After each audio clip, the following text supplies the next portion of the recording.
Most people are waiting for a turning point, a person, an opportunity, a miracle that will suddenly fix everything. They tell themselves, one day things will change. But days keep passing, and nothing actually changes. Not because life is unfair, but because waiting has become their default mode. Here's the uncomfortable truth.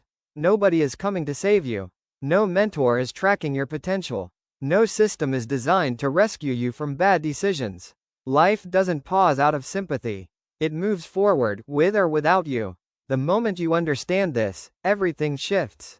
The excuses stop working, the fantasies collapse, and in that silence, something powerful appears: responsibility. Not as a burden, but as freedom. Because if nobody is coming, then your life is finally in your hands. This video isn't about motivation. It's about clarity, about seeing reality as it is, not as we wish it to be. And once you see it clearly, you can't unsee it. The brutal truth nobody likes to hear. Most people are secretly waiting. Waiting for a mentor, a connection, a miracle, a lucky break, or some external rescue that will magically change their life. They scroll, they consume motivation, they save reels, they nod their head, but deep down, they're paused. The uncomfortable truth is this: nobody is coming. Not your parents, not society, not the system, not even future you. From a rational point of view, life doesn't work on fairness or intention. The universe doesn't track effort, emotions, or excuses. It only responds to action and consequences. If you don't move, nothing moves. If you don't learn, nothing improves. There's no hidden guardian angel managing your progress while you procrastinate. Psychologically, this waiting mindset is dangerous. It creates learned helplessness, the belief that your outcomes depend on external forces rather than your own decisions. Once that belief sets in, people stop taking responsibility. They blame luck, background, timing, or how the world works, instead of facing the one variable they can control: themselves. The moment you truly accept that nobody is coming to save you, something powerful happens. The excuses lose their power. The drama fades. You stop romanticizing struggle and start focusing on solutions. It's not depressing, it's liberating. Because if nobody is coming, that means the responsibility is yours. And responsibility, unlike hope, actually changes lives. Why waiting feels comfortable but destroys your future. Waiting feels safe. No risk, no embarrassment, no failure. As long as you're preparing, planning, or waiting for the right time, you don't have to face reality. Your brain loves this state because it avoids pain. But evolution didn't design comfort to build great lives. It designed comfort to keep you alive with minimum effort. From a scientific angle, procrastination isn't laziness, it's emotional avoidance. You're not avoiding work, you're avoiding discomfort, confusion, fear of being bad at something, fear of judgment. So your mind creates a lie: I'll start when conditions are better.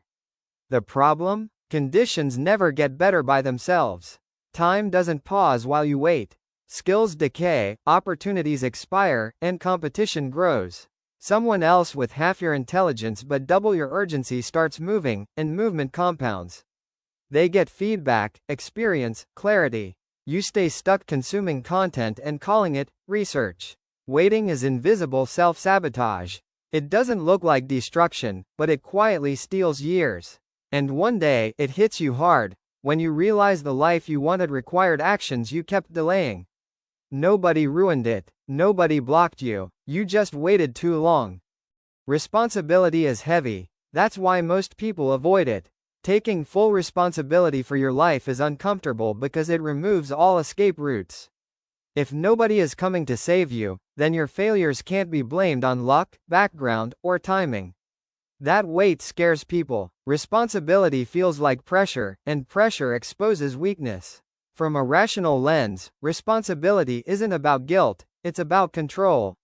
The moment you accept responsibility, you gain the power to change outcomes. Before that, you're just reacting. People who avoid responsibility aren't weak, they're scared of realizing how much control they actually have.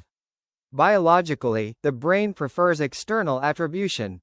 It reduces stress by saying, "This isn't my fault." Short-term relief, long-term damage. Because if it's not your fault, it's also not your fix. You stay stuck waiting for systems or people to change, which is statistically unlikely. The elite mindset flips this logic.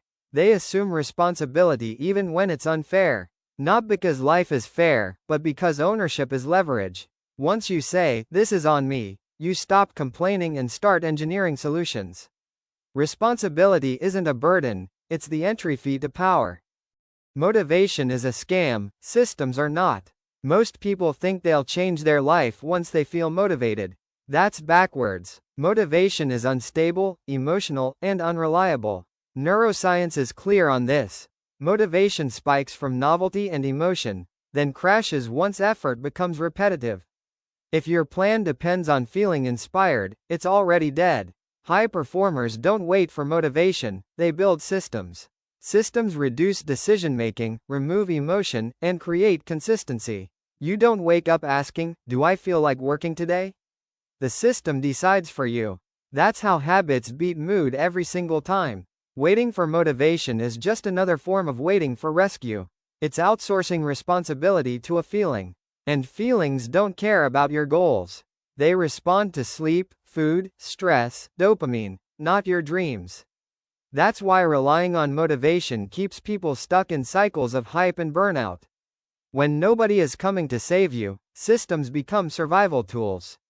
Fixed schedules, non-negotiable routines, measurable outputs.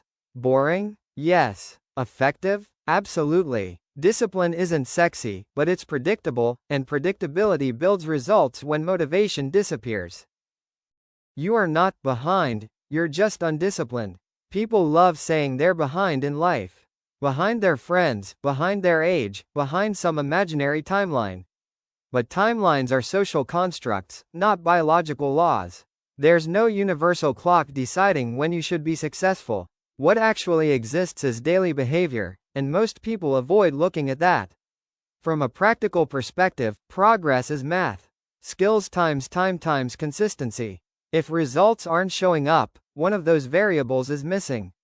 Usually consistency, not intelligence, not potential, not luck. The harsh truth is that undisciplined action produces predictable failure. Calling yourself behind sounds emotional, but it's misleading. It implies you lost a race you never consistently ran. Discipline doesn't care about age or background. It only responds to repeated effort over time. 2 focused hours every day beats random bursts of ambition every month. Once you drop the victim narrative, clarity hits hard. You're not broken, you're not unlucky, you're just unstructured, and structure is fixable. The moment you accept that, self-pity turns into strategy, and strategy is how people quietly rebuild their lives. Hard work isn't enough, direction matters. People love glorifying hard work, but effort without direction is just exhaustion. You can stay busy all day and still go nowhere. From a data-driven point of view, output only matters when it compounds toward a clear goal. Otherwise, you're burning energy, not building leverage. Most people don't lack effort, they lack clarity. They say yes to everything, chase random goals, and confuse movement with progress. The brain feels productive, but the life graph stays flat. Direction is what turns work into momentum. Nobody coming to save you means nobody is designing your path either. No one is mapping your skills, filtering distractions, or aligning your actions with long-term outcomes. If you don't consciously choose a direction, the environment will choose one for you, usually comfort. The fix is brutally simple. Pick fewer goals and go deeper. Measure outcomes, not effort. Ask, is this moving the needle or just keeping me busy? Direction turns limited time into exponential results. Without it, even discipline becomes wasted motion. No one understands your vision, and that's normal. When you stop waiting to be saved and start taking responsibility, something strange happens. People around you don't get it. Not because they hate you, but because your decisions threaten their comfort. Your growth becomes a mirror, and mirrors make people uncomfortable. From a psychological angle, humans are wired for conformity. When you break patterns, you disrupt group stability. So you'll hear things like, "Why are you overthinking? Relax. Life is not that serious," or, "You've changed." Translation: You're no longer validating their lifestyle. Expecting support is another hidden form of rescue fantasy. Support is optional. Self-belief is mandatory. Most successful people built in silence, with confusion, doubt, and zero applause. External validation usually comes after results, not before. This phase feels lonely, but it's not a sign you're wrong, it's a sign you're early. When nobody is coming to save you, you learn to self-validate. And that skill alone makes you mentally dangerous in a world addicted to approval. Fear doesn't disappear, you just act anyway. Most people think fearless people exist. They don't. Fear is a biological response, not a personality flaw. Your brain is designed to resist uncertainty because uncertainty once meant death. So when you try something new, fear shows up automatically. That's not weakness, that's wiring. The mistake is waiting for fear to disappear before acting. It won't. Neuroscience shows that fear reduces after exposure, not before. Action comes first, comfort comes later. People who move faster aren't braver, they just tolerate discomfort better. Waiting for confidence is just another version of waiting to be saved. Confidence is a byproduct, not a prerequisite. It's built through evidence, and evidence only comes from action. No reps, no confidence. Simple. When nobody is coming to rescue you, fear becomes background noise instead of a stop sign. You don't fight it, analyze it, or dramatize it. You move with it. And over time, what once felt terrifying becomes normal. That's how growth actually looks. You stop hoping, you start building. Hope feels nice, but it's passive. It assumes the future will improve on its own. Building is active, it assumes nothing and prepares for everything. The moment you accept that nobody is coming to save you, hope loses relevance and strategy takes over. From a realistic standpoint, outcomes are engineered, not wished into existence. Careers, bodies, skills, money, all of them are built through boring repetition and feedback loops. There's no shortcut, no divine timing, no external alignment waiting to happen. People who build focus on inputs they control. Daily hours, learning speed, skill depth, execution quality. They don't obsess over outcomes they can't control. That's why they stay calm while others panic. Their progress isn't emotional, it's mechanical. This is the phase where life gets quieter but more powerful. Less talking, less complaining, more doing. You stop announcing goals and start stacking evidence. And that's when things finally begin to move, not because you hoped, but because you built. If nobody is coming, become the one. At the end of the day, this message isn't dark, it's empowering.